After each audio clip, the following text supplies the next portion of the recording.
Hello guys, இன்னைக்கு நம்ம பார்க்க போகிறது வாரிங் ஸ்டேட்டில் எபிசோட் 30 தான். ஸோ மறக்காமல் சப்ஸ்கிரைப் பண்ணிக்கோங்க, அதே மாதிரி கீழே லைக் பண்ணுறேங்க. சரி வாங்க, நம்ம டைம் வேஸ்ட் பண்ணாமல் எப்பிக்குள்ளே போகலாம். எப்பிக்கோட ஸ்டார்டிங்லேயே அவளால் தாங்குவா எந்து போனதை தாங்கிக்கவே முடியல. அவள் பயங்கரமாக கத்த ஆரம்பிக்கிறா. அந்த இடமே ஒரு மாதிரி அப்படியே அதிர ஆரம்பிக்குது. அவ பின்னாடியும் ஏதோ ஆராஸ் எல்லாமே உருவாகுது. அவளும் அப்படியே யோசிச்சு பாக்குறா, தாங்குவா எனக்காக நிறைய விஷயத்த பண்ணா. தாங்குவாவும் கேட்டான், இந்த மாதிரி நான் உனக்காக என்ன பண்ணட்டும்? என்னோட பழைய தாங்குவாவும் இறந்து போச்சு, அதே மாதிரி நான் இவனையும் இழந்துட்டேன். இதுக்கு காரணம் அந்த மோயு, அவன் தானே. இப்படி இவ சொல்லும் போதே அவ பின்னாடி ஏதோ ஆராஸ் எல்லாமே உருவாகி அவ பின்னாடி ஏதோ ஒரு பவர் வருது. அவ அப்படியே மோயுவை பார்த்து போக ஆரம்பிக்கிறான். அம்மா லீ, நீங்க எங்க போறீங்க? ஆனா அவ டைரக்டா போய் அங்க சம வேகமா தாக்கலான்னு போறா. திடீர்னு யாரோ ஒருத்தங்க தடுக்கிறாங்க. யாராதுன்னு பார்த்தா தாங்குவா தான். ஏய் தாங்குவா, நீ அப்போ சாகலையா? ஆமா, நான் ஒன்னும் சாகல. ஏய் நீ எதுக்கு இப்படி பண்ற? நான் ரொம்ப பயந்து போயிட்டேன் தெரியுமாங்க. ஆமா, உண்மையை சொன்னா நான் சாகல, அதனால கவலைப்படாதீங்க. அதே மாதிரி நான் தப்பிச்சதுக்கு காரணமும் நீங்க கொடுத்த அந்த காலர், அதனால தான். சரி அப்பனா நம்ம போகலாம். அதே மாதிரி உன்னியும் மோயு, இன்னைக்கு உன்னை விட்டு போறேன். ஆனா இதே மாதிரி திரும்பவும் என்னைக்காச்சும் நடக்க பார்த்தது அவ்வளவுதான். அதுக்கு மேல நானும் உன்னை விட்டு வைக்க மாட்டேன். ஆல்ரெடி நீ நிறைய தப்பான விஷயத்த பண்ணிருக்க. அதுக்கும் மேல ஒருத்தனை தேவையில்லாம கொன்னுட்ட. இப்போ எங்க ஷாங் ஃபேமிலியில இருக்க இன்னொரு மெம்பரை நீ கொல்லலான்னு பாத்திருக்க. திரும்பவும் ஏதாச்சும் இந்த மாதிரி ஆச்சு அவ்வளவுதான், உன்னை நானே கொன்றுவேன். சரி வாங்க நம்ம போலாம். இதனாலேயே அவங்க எல்லாருமே போக ஆரம்பிக்கிறாங்க. அந்த வயசான தாத்தாவும் அப்படி எழுப்ப ட்ரை பண்றாரு. யோ மோயு, ஆனா அவன் அப்படியே தட்டி விட்டுறான். இந்த விஷயத்த பத்தி யாருக்குமே வெளியில தெரியக்கூடாது. அப்படி தெரிஞ்சா அவ்வளவுதான். யார் இங்க நடந்ததை வெளியில சொல்றாங்களோ அவ்வளவுதான், அவங்கள நான் கொன்றுவேன். இதுக்கப்புறம் வெளியிலயோ அந்த விஷயத்த பத்தி தான் இவங்க பேசின்னு இருக்காங்க. நான் என்னோட பிரதரை இந்த மாதிரிலாம் பார்த்ததில்ல. ஆமா ஆமா, அதுக்குன்னு நீ வெளியில போய் நிறைய பிரச்சனை எல்லாம் பண்றாத, சரியா? இதுக்கப்புறம் வேற ஒரு சீனை காட்டுறாங்க. அங்க நடந்த விஷயத்த யாரோ ஒருத்தங்க போஸ்டர் வச்சு ஊட்டி வச்சிருக்காங்க. இது நிறைய தீயா எல்லாருக்கும் பரவ ஆரம்பிக்குது. மோயுக்கும் அது புரியுது. அட இது யாரு பரப்புனா? அவனை பத்தி எனக்கு தெரிஞ்சாகணும். அவனை நீங்க தான் கொல்றீங்க. ஜிங் சாங் ஜி, நீ தான் அதை பாக்குற, புரியுதா? புரியுது மை லார்ட், நான் பாக்குறேன். இந்த சைடு ஜியும் போயின்னு இருக்காங்க. நிறைய பேர் ஒரு மாதிரி ரொம்ப அவசரமா எதோ பண்ணிருக்காங்க. ஆமா, இதுக்கு எல்லாருமே அவசரமா அங்கன்னு ஓடின்னு இருக்காங்க. ஆனா அதுக்குள்ளேயே மிஸ்டர் வாங்க அப்படியே இழுக்க ஆரம்பிக்கிறாரு. ஹேய் நீ இங்க தான் இருக்கியா? சீக்கிரம் வா, உன்னை அவரு பாக்கணுமா? இதுக்கப்புறம் அவங்க உள்ள போறாங்க. உள்ள பார்த்தா ஷாங்லியோட அப்பா இருக்காரு. அங்க அவரும் கேக்குறாரு, ஆமா நீ தான் அந்த ரோட்டின் சாக்ரிஃபைஸோட சாம்பியனா? உன்னோட பேக்ரவுண்ட பத்தி தேடி கண்டுபிடிக்க சொன்ன எங்க ஆளுங்க கிட்ட, ஆனா எதுவுமே அவங்களுக்கு கிடைக்கல. ஆமா நீ யாரு? அதாவது நீ எந்த ஸ்டேட்ல இருந்து வர? அதெல்லாம் சொல்ல முடியுமா? அங்க அவனுக்கு ஒண்ணுமே புரியல. ஏன்னா அவன் திடீர்னு இந்த கேமுக்குள்ள வந்திருப்பான். அதுக்கப்புறம் இவனால வெளியும் போக முடியல. அந்த உண்மையும் உன்னால சொல்ல முடியல. அதுக்கும் மேல மத்த ஸ்டேட்ஸை பத்தி எதுவுமே உனக்கு தெரியாது. ஹேய் நீ என்ன பண்ண இருக்க? சொல்ல போறியா இல்லையா? அப்பா நீங்க மிரட்ட கூடாது, அவன் ரொம்ப பயந்து போயிடுவான்ல. அட இவரு பண்ணதை பார்த்தா நான் ரொம்ப பயந்து போயிட்டேன்ப்பா. நாங்க லீ கிட்டயும் அவரு சொல்றாரு, ஆமா உன்னோட மேரேஜை பத்தி மாஸ்கியூ கேட்டுனே இருக்காரு.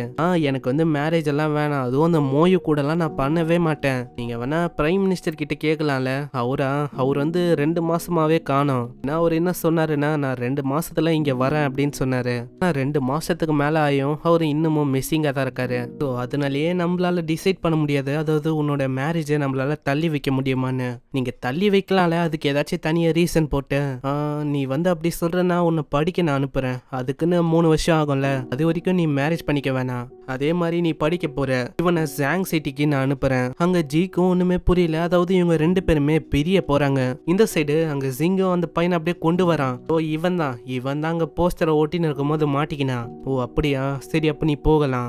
பிரதர் நான் வந்துட்டேன். சரி இந்த ஸ்வாட பொடி. நீ இதுக்கு முன்னாடி ஸ்வாட்மேன்ஷிப் எல்லாம் கத்துக்கனல, அதெல்லாம் உனக்கு தெரியுதா அப்படின்னு நம்ம செக் பண்ணலாம். ஆனா உண்மையிலேயே நான் அந்த மாதிரி ஒன்னும் பண்ணல. அதாவது நான் இதெல்லாம் எரிக்கலாம் அப்படின்னு தான் போனேன். ஆனா அதெல்லாம் கண்டுக்காம ஒரு பயங்கரமா அப்படியே தாக்க ஆரம்பிக்கிறாரு. என்னை மன்னிச்சிருங்க, நான் தப்புதான் பண்ணிருக்கேன்னு எனக்கே நல்லாவே தெரியுது. இப்படி பண்ணா ஒரு ரிவெஞ்ச் எடுப்பாரு அப்படின்னு நினைச்சேன். இது எல்லாமே லீயோட ஃபேமிலிக்காக தான் நான் இப்படி பண்ணேன். என்னது நீ இப்படி பண்ணியா? இது நீயா இல்லாம இருந்தன்னு வச்சுக்கேன், அவ்வளவுதான். நான் இங்க அப்படியே கொலை பண்ணிருப்பேன். ஏன்னா நீ என்னோட பிரதரா இருக்க, அதனால உன்னை எதுவுமே நல்லா பண்ண முடியல. இங்க இருந்து மரியாதையா ஓடி போயிடு. அங்க அவனும் போனக்கு அப்புறம் ஒரு யோசனை இருக்காரு. என்ன பண்றது, எனக்குன்னு இருக்கிற ஒரே ஒரு பிரதர் இவன் ஒண்டி தானே. இதுக்கப்புறம் அங்க அனௌன்ஸ்மெண்ட்டும் நடக்குது. ஆயிரக்கணக்கான சோல்ஜர்ஸ் பார்டருக்கு போகணும். ஏன்னா நீங்க தான் இந்த டவுனை ப்ரொடெக்ட் பண்ண போறீங்க. அப்பனா மோயு முடிவு பண்ணிட்டாருன்னு நினைக்கிறேன், என்ன அங்கேயே இறக்க வைக்கணும்னு. ஆனா சைட்ல அவரோட அண்ணன் அண்ணனும் இருக்காரு. அவர் வந்து அந்த சீலை ஒத்துக்கிறாரு. நான் நீங்க வந்து என்ன பண்றீங்க, அப்போனா நீங்க எனக்கு பதில் அங்க போறீங்களா? நான் வந்து தப்பு பண்ணிட்டேன் தான், அதுக்குன்னு நீங்க அந்த பனிஷ்மெண்ட்டை அனுபவிக்க கூடாது. ஆனா அதெல்லாம் அவரு கண்டுக்கவே இல்லை. நீ தான் இப்போ இந்த மேன்ஷனை பாத்துக்கிற மாதிரி இருக்கும், திரும்பவும் ஏதாச்சும் பிரச்சனையை கிரியேட் பண்ணாத, திரும்பவும் எல்லாம் என்னால வந்து காப்பாற்ற முடியாது. அண்ணா நீங்க வந்து போக கூடாது, தயவு செஞ்சு நில்லுங்க, நான் பண்ணது தப்பு தான். ஆனா அவர் அப்படியே போயிடுறாரு. லார்ட் ஜியோ இவர் வந்து உண்மையிலேயே இந்த பையனுக்கு ஒரு ஃபாதர் மாதிரி, அதாவது உண்மையை சொன்னா இவர் உண்மையிலேயே ஒரு ஹீரோ தான். இதுக்கப்புறம் ஷாங்லியை காட்டுறாங்க. அவளும் லியூவும் வேற ஒரு ஸ்கூலுக்கு படிக்கிறதுக்கு போறாங்க. ஆமா இந்த ஜி எங்க இந்த மாதிரி டைம்ல அவன் ஆளை காணோம். லியூ நீ வந்து சொல்லு. அதுவா, அது வந்து எங்க அம்மாவோட மேரேஜ், அது ஹெல்பிங்கு அப்படின்னு இவ உளர ஆரம்பிக்கிறா. அதுக்குள்ளேயே அங்க லியூவை அவ இழுத்துறா. அப்பா நாங்க வந்து போறோம், இந்த மாதிரி நாங்க படிக்கணும், டைம் ஆகுது. அங்க அவருக்கும் ஒண்ணுமே புரியல. ஆனா அவருக்கு ரொம்ப சந்தோஷமா இருக்கு. ஏன்னா அவரோட பொண்ணு வந்து நல்லாவே வாழ்ந்துட்டா. அதுக்கும் மேல இப்ப அவளாலேயே நிறைய டிசிஷனையும் எடுக்க முடியுது. இதுக்கப்புறம் அவங்க போயின்னு இருக்க வழியிலேயே திடீர்னு அங்க வாங்கணும்னுட்டு அங்க இருக்கிற அந்த பெரிய டப்பால இருந்து ஜிய வெளியில வர சொல்றாரு. அங்க ஜியும் வெளியில வர, அவனோட உடம்பும் அப்படி வலிக்குது. இதுக்குள்ள உட்காந்து எனக்கு முது வலியும் வந்துச்சு. சரி ஏதோ ஒன்று நான் போறேன் அப்படின்னு அவங்க ரெண்டு பேருமே அங்க கலாச்சிக்கிறாங்க. அங்க லியூக்கு தான் ஒரு மாதிரி கஷ்டமா இருக்கு. ஏன்னா அவ போய் சொல்லிருப்பால, இதனாலே அவ வத்தத்துல இருக்கா. அங்க லியூவும் கேக்குறான், ஆமா நீங்க வந்து ஜிய எதுக்கு அங்க போக விடல? அங்க போயிருந்தா அவருக்குன்னு ஒரு பிரைட்டான ஃபியூச்சர் இருக்கும்ல. நீ வந்து என்ன சொல்ற, தாங்வாவை கண்டுபிடிச்சது நானு, எங்க அப்பா இல்ல. எப்படி பார்த்தாலும் அவன் அங்க போனா ஏதாச்சும் கண்டிப்பா பிரச்சனையை உருவாக்குவான். அதனால அவன் என் கூட இருக்கிறது நல்லதுதான். நான் ஏன் இப்படி சொல்றேன்னா, அவன் வந்து அவனோட ஃப்ரெண்டுக்காக என்னென்ன பண்ணான், அவன் எதுக்குமே தயங்கல. அவனோட நண்பனுக்காக எல்லாரையுமே அவன் அப்படி தாக்குனான், அதுவும் எந்த விதமான கவலையும் இல்லாம. ஏன்னா அவனோட குறிக்கோளை நோக்கி அவன் போறதுக்கு என்ன வேணாலும் பண்ணுவான். அப்படி அவன் அந்த சிட்டிக்கு போனா கண்டிப்பா நிறைய பிரச்சனையை உண்டாக்க வாய்ப்பு இருக்கு. அப்படி ஆச்சுன்னா எங்க அப்பாவால கண்டிப்பா காப்பாத்தலாம் முடியாது. அதனால அவன் என் கூட இருக்கிறது நல்லதுதான். அதாவது எவ்வளவு தூரம் என் கூட இருக்கணும், ரொம்ப நாள் அவனால நல்லா வாழ முடியும். ஜியும் சொல்றான், என்ன மிஸ்டர் வாங், நம்ம ரேஸுக்கு போலாமா? யாரு சீக்கிரமா போறான்னு பாக்கலாம். அப்படியா, அப்பனா பாத்துக்கலாம். இதனாலே அவங்க செம்ம வேகமா போறாங்க.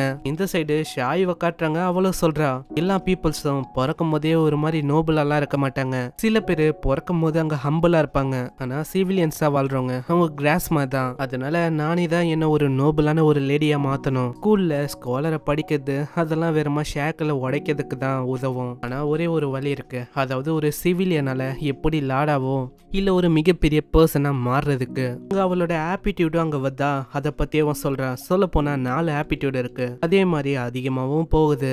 ஆனா இப்போ உண்மையை சொன்னா நான் தான் எல்லாத்தையுமே ஆரம்பிக்கணும் போல. இப்படி இவ சொல்றதோட இங்கே இந்த எபிசோடு முடியுது. இந்த எபிசோடு ஒண்டியில இந்த அனிமேவும் தான் முடியுது. சைனீஸ் அனிமே ஒண்டி எதுக்கு இப்படி பண்றாங்கன்னு எனக்கு சரியா தெரியல. ஏன்னா அனிமேவை அவங்க முடிக்கவும் மாட்டாங்க, வரதுக்கும் ரொம்ப லேட் ஆக்குறாங்க. இதெல்லாம் நல்லா ட்ரெண்டா போதோ அதை ஒண்டி அவங்க டக்கு டக்குன்னு எத்தனை வராங்க. இந்த மாதிரி சின்ன சின்ன சீரீஸ் எல்லாத்தையுமே அவங்க அப்படியே விட்டுறாங்க. அதே மாதிரி தான் இந்த அனிமேவையும் பண்ணியிருக்காங்க. அதாவது லாஸ்ட்ல ஒரு ட்விஸ்ட்டை வச்சு அப்படியே விட்டாங்க.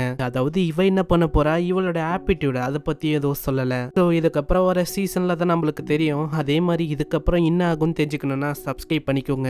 இந்த அனிமேவும் இங்கேயே முடியுது. இந்த அனிமே உங்களுக்கு கண்டிப்பா பிடிச்சிருக்கும்னு நினைக்கிறேன். ஸோ மறக்காம கீழே லைக் பண்ணிட்டு இந்த அனிமே எப்படி இருந்துச்சுன்னு கீழே கமெண்ட் பண்ணி சொல்லுங்க. அதே மாதிரி இதுக்கப்புறம் நம்ம வேற ஒரு அனிமேவை தான் பார்க்க போறோம். உங்களுக்கு தெரிஞ்ச அனிமேலாம் கீழே கமெண்ட் பண்ணுங்க. கண்டிப்பா நீங்க சொல்ற அனிமே யாருமே போலன்னா நானும் கண்டிப்பா போட ட்ரை பண்றேன். இந்த வாட்டி கொஞ்சம் டிலே ஆயிருக்கலாம், ஏன்னா என்னோட மெயின் சேனல்லையும் நான் வீடியோ போடுற மாதிரி இருக்கு. அதே மாதிரி இதுலயும் ஒரு ஸ்ட்ரைக் இருந்திருக்கு, அதனாலேயே அவளைக்கும் பெருசா வியூஸ்லாம் ஒன்றும் போகல. அதனால தான் கொஞ்சம் டிலே ஆச்சு வீடியோ போடுறதுக்கு. எப்படியோ நம்ம இந்த சீரீஸையும் முடிச்சிட்டோம். இதுக்கப்புறம் ஒரு நல்ல அனிமேல உங்களை சந்திக்கிறேன். அது வரைக்கும் சயனரா.